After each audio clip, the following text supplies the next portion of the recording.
마가복음 4장 35절로부터 41절입니다. 우리 한 절 한 절 말씀을 교독할 때에 내가 오늘 말씀으로 오늘을 살리라, 내가 오늘 떡으로 오늘 사는 인생이 아니라 오늘 말씀으로 오늘을 살리라, 내가 떡 쫓아가는 인생, 물질 쫓아가는 인생이 아니라 예수 따라가는 인생, 말씀 따라가는 인생이 되리라.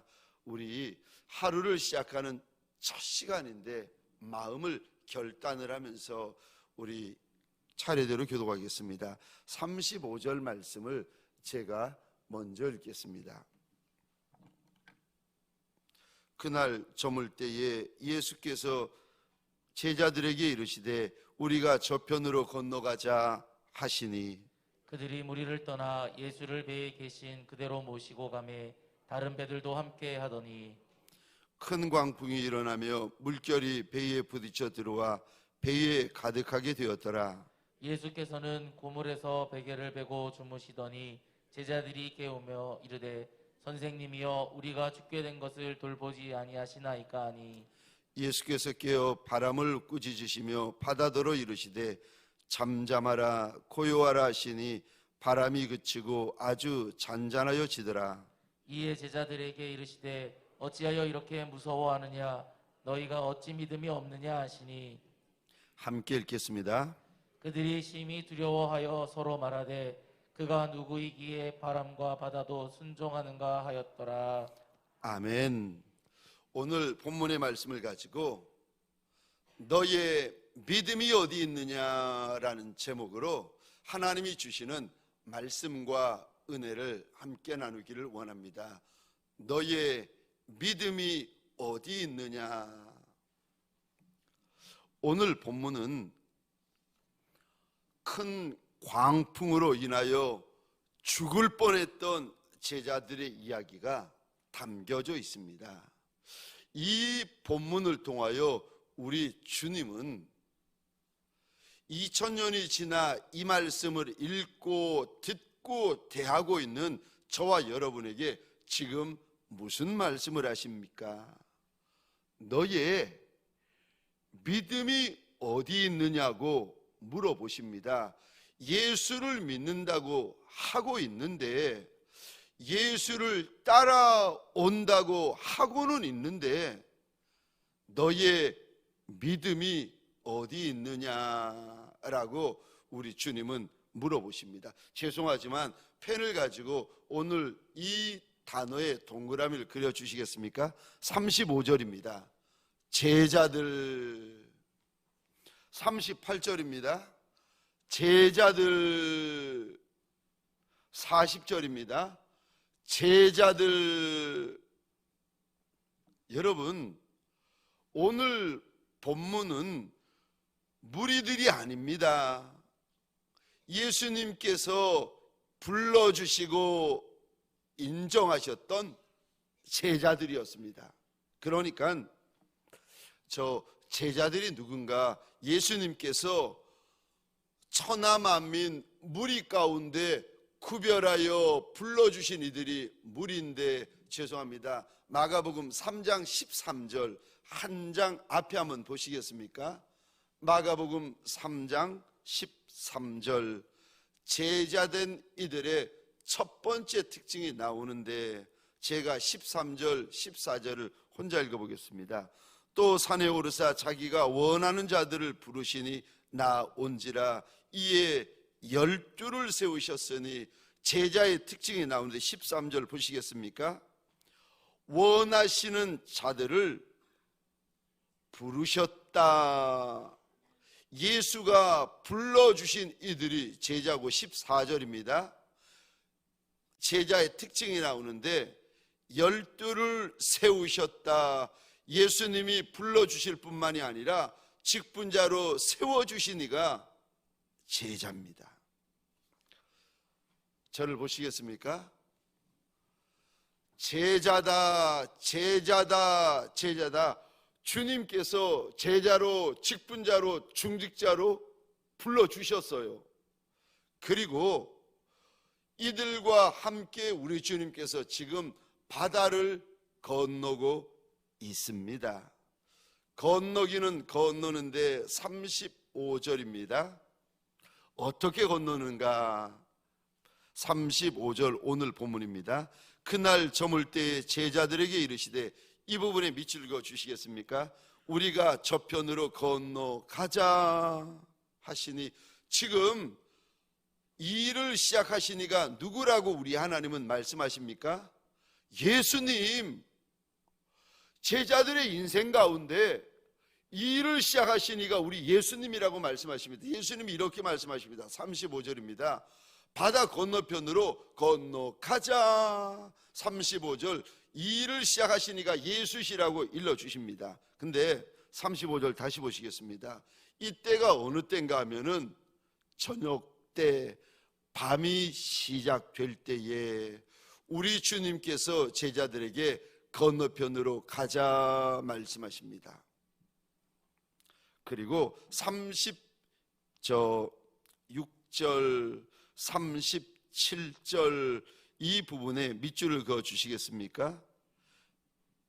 36절입니다. 예수를 배에 계신 그대로 모시고 가매. 캄캄한 밤인데 예수가 그 자리에 계셨다라고 하나님은 일러주십니다. 37절에 더 큰 문제가 생깁니다. 37절 우리 함께 읽겠습니다. 시작. 큰 광풍이 일어나며 물결이 배에 부딪혀 들어와 배에 가득하게 되었더라. 아멘.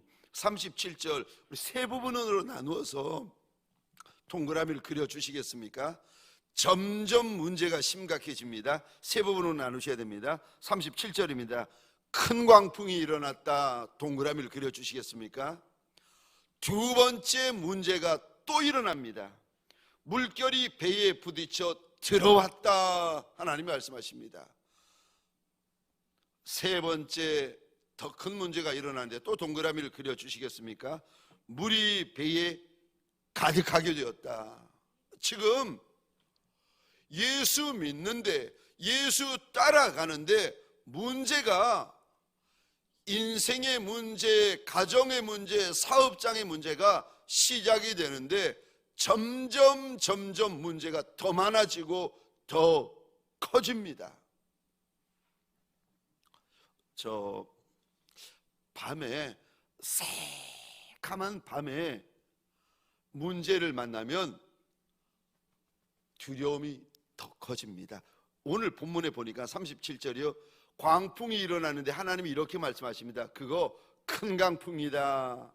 인생과 가정에 문제가 시작되어지는데 광풍이 일어나는데 37절입니다. 큰 광풍이 일어나고, 두 번째요. 광풍이 일어나는 정도면 어느 정도 우리가 컨트롤할 터인데, 내가 타고 있는 배에 바다 물결이 들어와서 때리기 시작하는데 37절 끝입니다.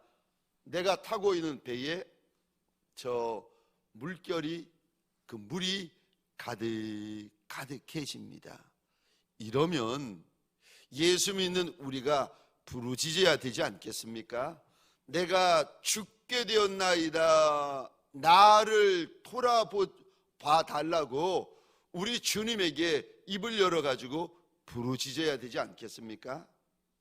제자들도 소리 지르고 부르짖기 시작합니다. 그랬더니 주님이 깨어나시더니 39절 한번 보시겠습니까? 바람을 꾸짖고, 또 39절입니다. 바다에게 명령을 하는데 조용해라, 잠잠해라, 고요해라 명령하셨더니 바람이 순종하고 바다가 순종합니다. 여러분, 내가 믿는 예수님은 조물주 하나님이시고 창조주 하나님이신 것을 믿으시기 바랍니다. 우리 예수님은 하나님의 영광이십니다. 우리 예수님은 하나님의 본체세요. 우리 예수님은 하나님이세요.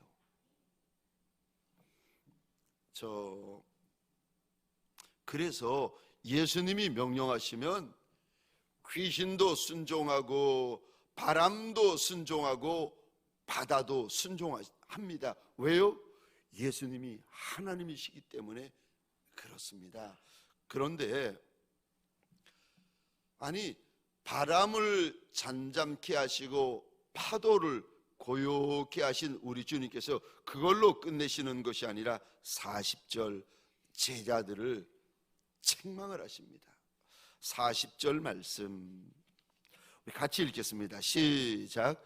이에 제자들에게 이르시되 어찌하여 이렇게 무서워하느냐 너희가 어찌 믿음이 없느냐 하시니. 아멘. 40절에 보시면 예수님의 속상해 하시는 마음이 나오는데 이 단어 우리 동그라미를 그려주시겠습니까? 어찌하여. 40절에 또 하반절에 이 단어에 동그라미를 그려주시겠습니까? 어찌하여.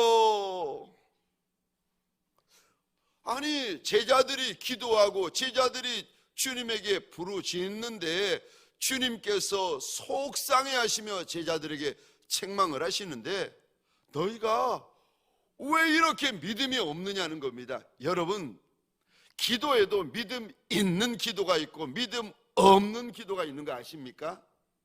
여러분, 예수님에게 부르짖는데도 믿음 있는 부르짖음이 있고 믿음 없는 부르짖음이 있습니다. 예수님에게 비명을 질러도 믿음 있는 비명과 믿음 없는 비명이 있어요.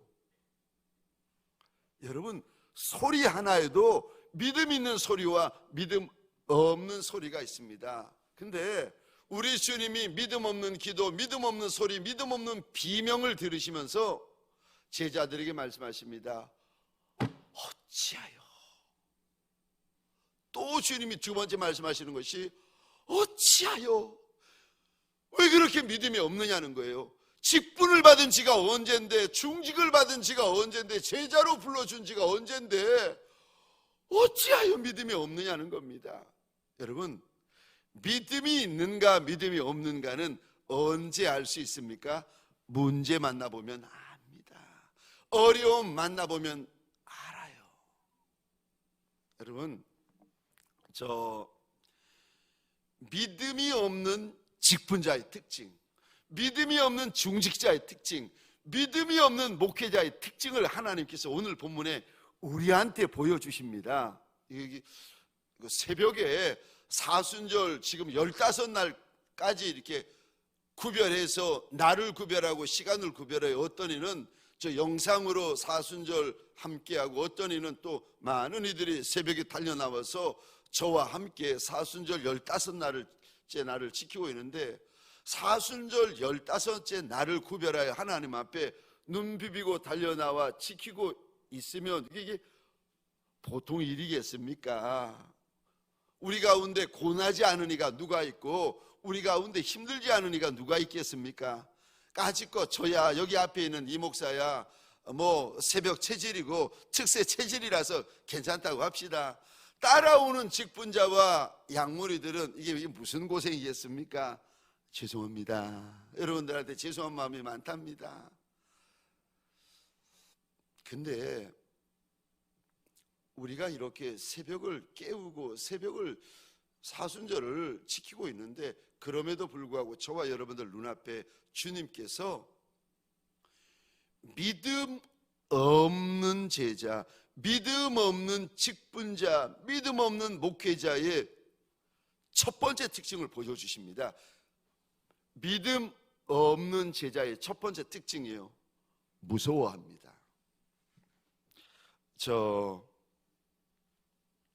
똑같이 기도하고 똑같이 주님에게 부르짖는데 어떤 이는 믿음이 있어서 기도하고 어떤 이는 믿음 없이 기도합니다. 어떤 이는 믿음이 있어서 부르짖는데 어떤 이는 믿음이 없어서 부르짖습니다.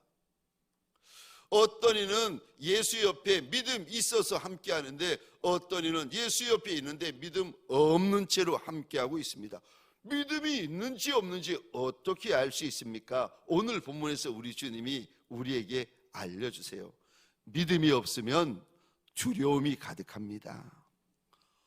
두려워해야 될 주님은 안 두려워하고 두려워하지 않아도 될 것을 두려워하기 시작합니다. 왜요? 주님이 일러주십니다. 그거 믿음이 없어서 그렇다. 여러분, 새벽이라서 죄송한데 영상으로 보시는 분도 그렇고 여기 앉아 계시는 분들도 그렇고 저를 잘 보시고 잘 들으셔야 됩니다. 믿음이 적어서 그렇다라고 오늘 본문에 안 그러세요. 믿음이 없어서 그렇다고 주님이 말씀하세요.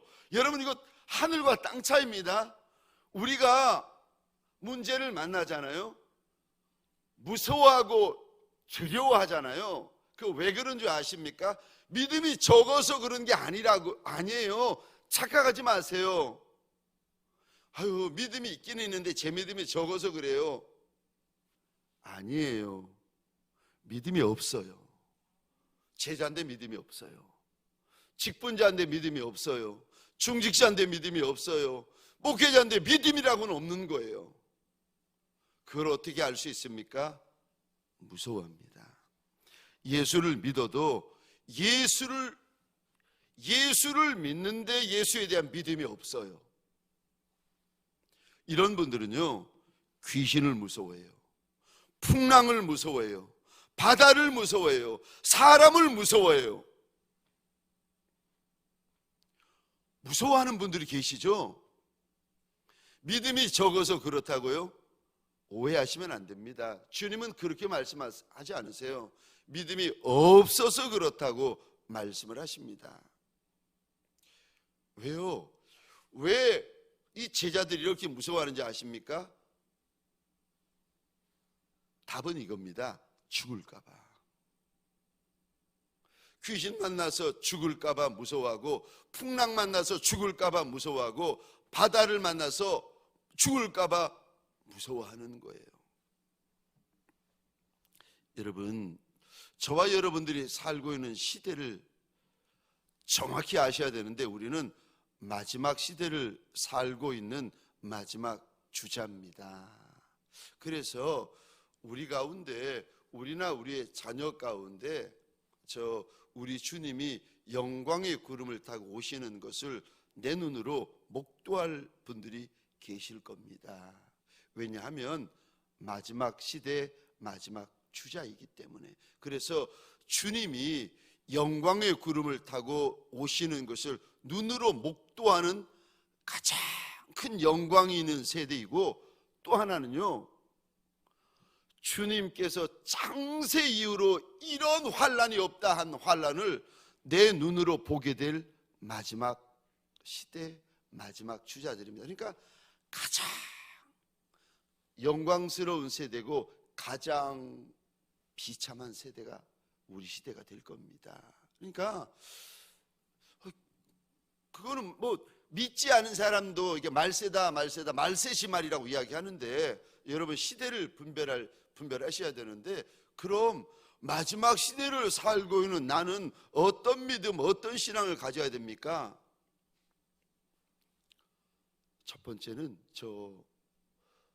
예수 재림신앙 가지셔야 됩니다. 재림신앙. 우리 주님 다시 오신다. 첫 번째는 재림신앙이고요.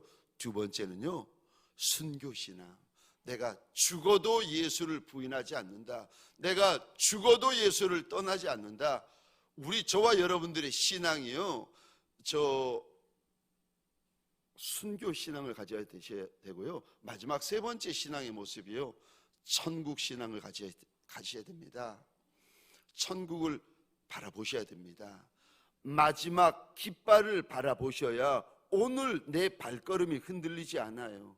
그러니까 마지막 시대의 마지막 주자가 가져야 될 세 가지의 신앙이에요. 재림신앙, 순교신앙, 천국신앙. 이것이 마음속에서 보석같이 빛나고 계셔야 됩니다. 그럴 때 인생의 어둠이 오던, 신앙의 어두운 시기를 만나던 간에 요동하지 않습니다. 그러지 않으면 얼마나 심하게 요동하는지, 마지막 때가 되면은, 이제 주님이 경고하셨던 그 마지막 때가 되면은 많은 이들이 예수 믿다가 배교합니다. 이 주님을 부인하고 떠나간다는 거죠. 목사도 떠나가고 장로님도 권사님도 집사님도. 여러분 보세요. 우리가 가지고 있는 신앙이 얼마나 쭉정이 신앙을 가지고 있었는지 그날 우리 눈으로 목도하게 될 날이 있을 거예요. 하고 싶어서, 그분들이 하고 싶어서 그러겠습니까? 아니요. 이유는 이겁니다. 죽을까 봐. 순교의 자리에서 무서운 거예요. 죽는 자리에서 무서운 거예요. 매 맞는 자리에서 무섭고 저 채찍 맞는 자리가 무서운 거예요. 그러니까 맞을까 봐 무섭고 죽을까 봐 무서워서 예수 모른다고 배교를 합니다. 저 사랑하는 성도님들에게 소원합니다. 맞을까봐, 돌 맞을까봐 무섭고 채찍 맞을까봐 무섭고 죽을까봐 무섭고, 저와 여러분에게 무서워하는 분들이 계시잖아요. 주님께서 이렇게 말씀하세요. 너 믿음 없다. 예수를 믿는데, 지금 오늘 본문의 제자들 예수랑 한 보트에 있잖아요. 예수 따라가고 예수 옆에 있고 예수와 이야기를 하잖아요. 예수한테 기도를 하잖아요. 예수한테 비명을 지르잖아요. 그런데 주님께서 그 모습을 이렇게 보시면서 사람은 속일 수 있어요. 목사는 속일 수 있고 장로님은 속일 수 있는데 예수는 못 속여요. 왜냐하면 그분은 우리의 중심까지 아시는 분이기 때문에 예수는 못 속여요. 나이 90세 된 여인에게, 나이 99 된 할아버지에게 하나님이 찾아오셔서 말씀하십니다. 내년에 네 아내에게 아이가 있을 거다. 그랬더니 옆에 있던 사라가 웃어요. 이게 손님이니까 이렇게 드러내지 않고 속으로 웃어요. 그랬더니 하나님께서 말씀을 하시다가, 사람 형상으로 오신 하나님께서 보시다가 네 아내 사라가 웃었다, 비웃었다는 거죠. 그랬더니 옆에 있던 사라가 무서워하면서 절대로 안 웃었다는 거예요. 그랬더니 주님께서, 참 주님도 너무하시지, 다시 말씀하세요. 아니다, 네가 웃었다. 그리고 그 다음 해에 사라가 아이를 낳고 그 아이의 이름을 웃음이라고. 내가 주님 앞에서 비웃었더니 주님이 내 웃음을 정말 웃게 하셨다. 그래서 그 아이의 이름을 웃음이라고 짓지 않습니까? 여러분, 사람은 속일 수 있어도, 귀신은 속일 수 있어도 하나님은 못 속입니다.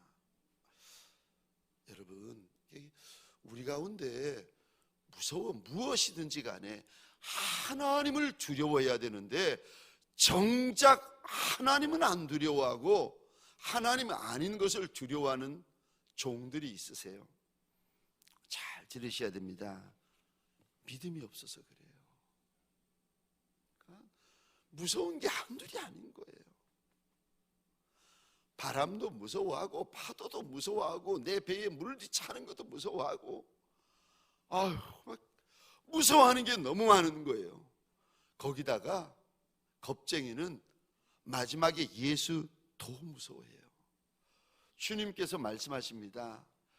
예수만 두려워하면 됩니다. 아멘이십니까? 하나님만 두려워하면 돼요. 하나님 외에는 누구도 두려워하지 아니하는 예수의 착하고 충성된 종들이 되시기를 주의 이름으로 축원합니다. 하나님만 두려워하셔야 됩니다. 예수만 두려워하셔야 됩니다. 마지막 두 번째로, 믿음이 없으면 무슨 특징이 있습니까? 믿음이 적은 자가 아니에요. 믿음이 없는 자의 특징을 오늘 본문에서 우리 주님이 말씀하십니다. 두 번째 특징이요, 믿음이 없는 자의 두 번째 특징, 말이 다릅니다. 믿음이 없으면은요, 사용하는 단어가 달라지고 사용하는 언어가 달라집니다. 말을 들어보면 압니다. 여러분, 직분자, 중직자, 목회자의 말을 유심히 들어보세요. 저는 제 앞에 계신 분들이 이렇게 이야기할 때 유심히 듣습니다.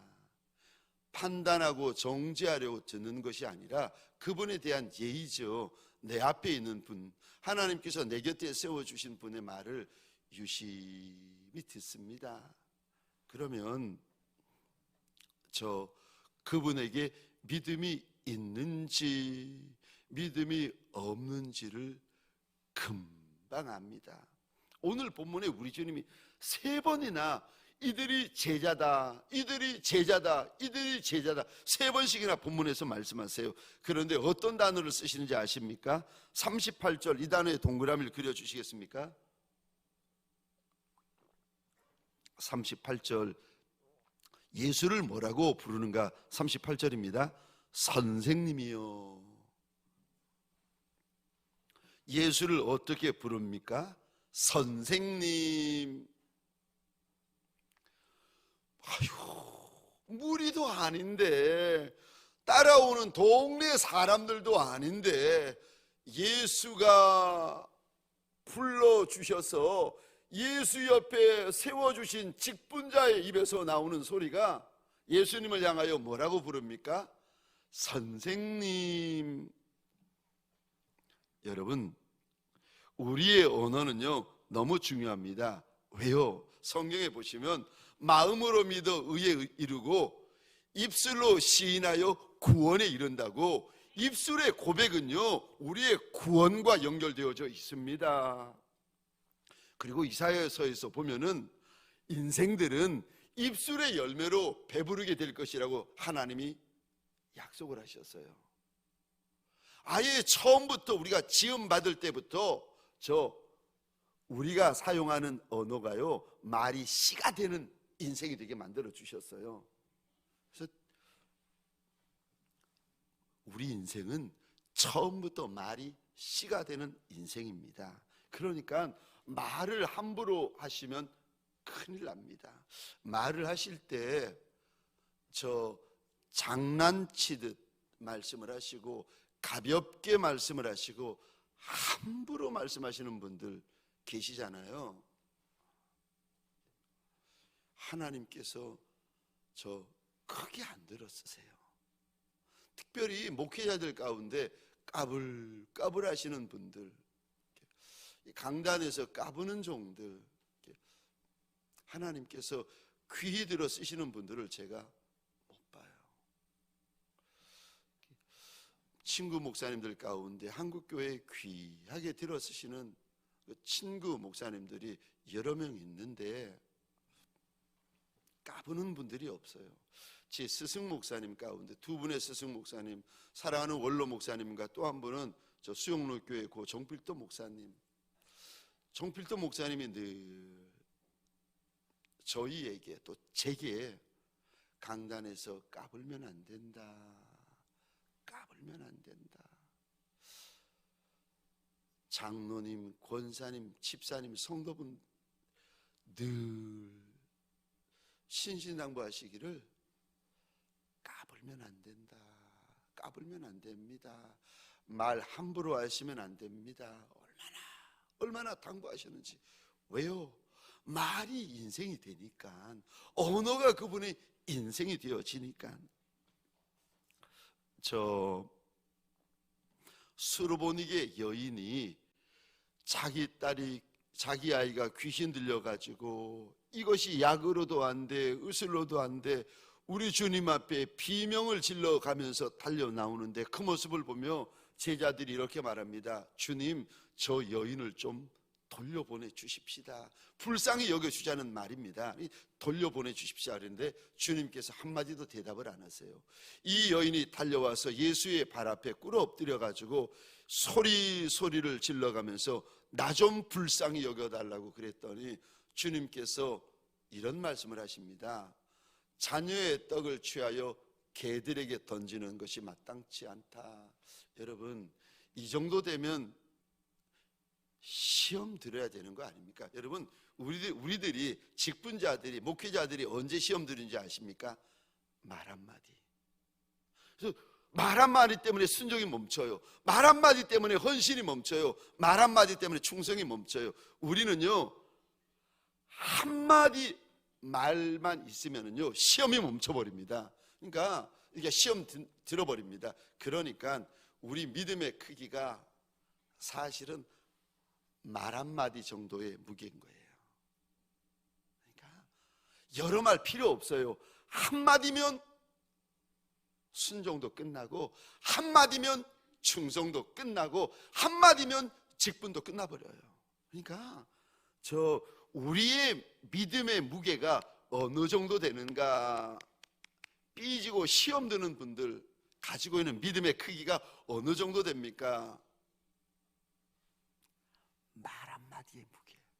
아휴, 그거 아녀자의 말 한마디, 지나가는 나그네의 말 한마디, 그 직분자의 말 한마디 무게가 어느 정도 되겠습니까? 1g인 되겠습니까? 0.1g인들 되겠습니까? 그런데 그 말 한마디 때문에 시험 들어버려요.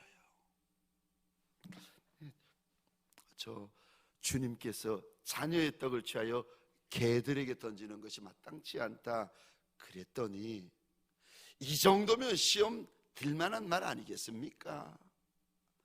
그런데 주님 앞에 이 여인이 이런 고백을 합니다. 그렇다는 거예요.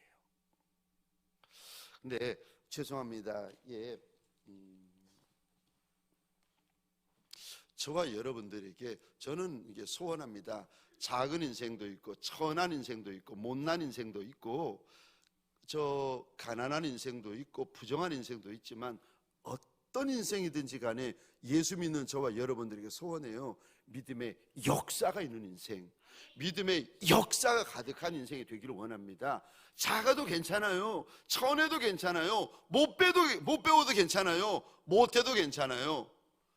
믿음의 역사만 있으면 됩니다. 그래서 저는 저와 여러분들의 그 인생길, 신앙길, 사업에 믿음의 역사가 있는 분들이 되기를 소원하는데, 그래서 여러분 이게 보셔야 됩니다. 마가복음 7장입니다. 죄송하지만 좀 열어보시겠습니까? 마가복음 7장 29절.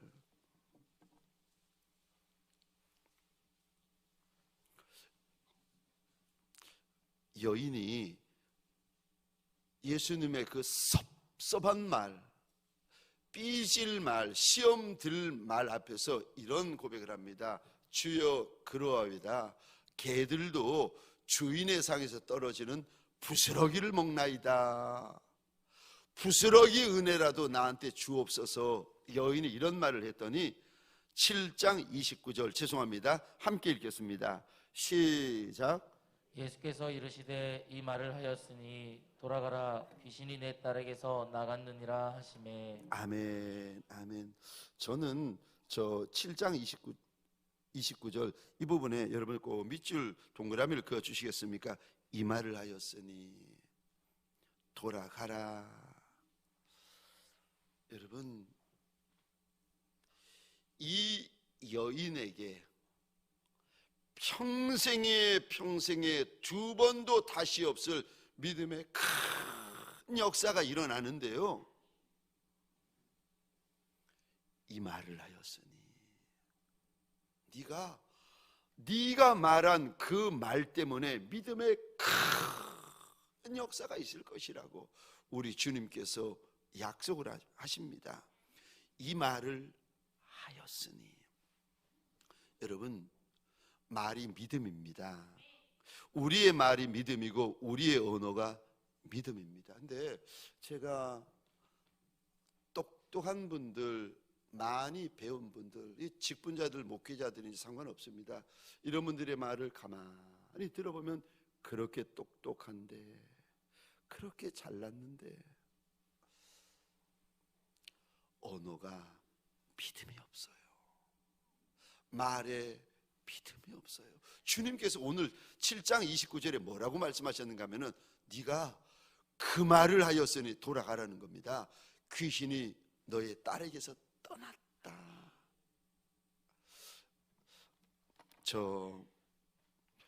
가정에서 함부로 말씀하시면 안 됩니다. 교회에서 함부로 말씀하시면 안 됩니다. 사업장에서 함부로 말씀하시면 안 됩니다. 부부지간에 함부로 말씀하시면 안 됩니다. 직분자들끼리 함부로 말씀하시면 안 됩니다. 왜요? 말이 믿음이라니까요. 언어가 믿음이라니까요. 저는 친구지간에도 친한 친구 목사님이라도 믿음 없는 말을 하면은 입을 닫아버립니다. 10년 만에 20년 만에 만난 반가운 친구들이라도 다른 이들의 흠을 잡고 비난하고 조롱하는 말을 하면은 입을 닫아버립니다. 친구 목사가 LA에서 만났는데 5명이서 만났는데 한참 다른 목회자들에 대해서 비난하고 다른 교회에 대해서 욕을 하다가 저를 싹 보는 거예요. 그러더니 이런 말을 하는 거예요. 아, 이 목사는 이런 말 하는 거를 싫어하는구나. 그러더니 대화의 주제를 바꾸는 겁니다. 저는 그런 말, 남을 비난하는 말, 남을 욕하는 말, 남을 조롱하는 말, 남의 죄에 대한 이야기 듣고 싶지도 않고 하고 싶지도 않고. 왜냐하면 주님이 그 자리에 계시니까. 그 소리 하고 싶으면 그 소리 할 시간에 그분을 위하여 중보하면 되지 않겠습니까? 언어가 믿음입니다. 여러분, 가까운 사이, 편한 사이에 말을 함부로 하시는 분들 계시잖아요. 큰일 납니다. 저는 우리 동강교회 직분자들 가운데 구로동을 먹여 살리고 서울을 먹여 살리고 대한민국을 먹여 살리는 큰 아비, 큰 어비, 큰 용사들이 수다히 일어나는 용사의 창구가 되어지고 아비의 창구가 되어지고 큰 어미의 창구가 되어지기를 소원합니다. 이게 믿음의 큰 역사가 아니겠습니까? 그러려면 말이 달라야 돼요. 여러분, 이게 직분자들끼리 있을 때 말을 함부로 하시는 분들, 교육자들끼리 있을 때 말을 함부로 하시는 분들이 계세요. 부정적인 말, 좀 믿음 없는 소리 하시는 분들, 이렇게 제가 그렇게 말씀하시는 분들을 부산에서도 보고 미국에서도 보고 많이 봤거든요. 하나님 앞에 귀히 쓰임받지를 않아요. 똑똑한데 쓰임받지를 못해요. 아니, 능력이 있는데, 학벌이 있는데 쓰임받지를 못하는 거예요. 왜요? 말이 믿음이 되니까요. 언어가 믿음이라니까요. 믿음이 없이는 하나님을 기쁘시게 하지 못하는, 하나님께 나아가는 자는 반드시 그가 계신 것과 또한 그가 자기를 찾는 이들에게 상 주시는 이심을 믿어야 할지니라. 여러분, 착하고 충성된 종은요, 언어가 다릅니다. 어떤 언어를 사용합니까? 믿음의 언어, 착한 언어, 충성된 언어를 사용합니까? 언제 사용합니까? 어디서 사용합니까? 여러분, 푸른 초장 쉴만한 물가에서는 다 이런 언어 사용해요. 여러분, 적과 꿀이 흐르는 땅에서는 다 이런 언어 사용해요. 여러분, 하늘나라 천국에 올라가면 다 이런 언어 사용해요. 믿음의 언어 사용하고, 착한 언어 사용하고, 충성된 언어 사용하고, 거룩한 언어 사용합니다. 그런데 오늘 본문에요, 37절 말씀 다시 보십시다. 오늘 본문 37절입니다. 큰 광풍이 일어나며 물결이 배에 부딪혀 들어오고 배에 가득하게 되었더라. 이럴 때는요, 내 인생, 내 가정, 내 사업장에, 내 교회에 큰 광풍이 일어날 때, 그때는요, 광풍이 일어날 때가 아니라 물결이 내 배에 들어와가지고 내 배에 가득할 때, 그때 여러분 어떤 언어를 사용하십니까? 이때를 위하여 믿음이 필요한 겁니다. 사랑하는 성도님들에게 소원합니다.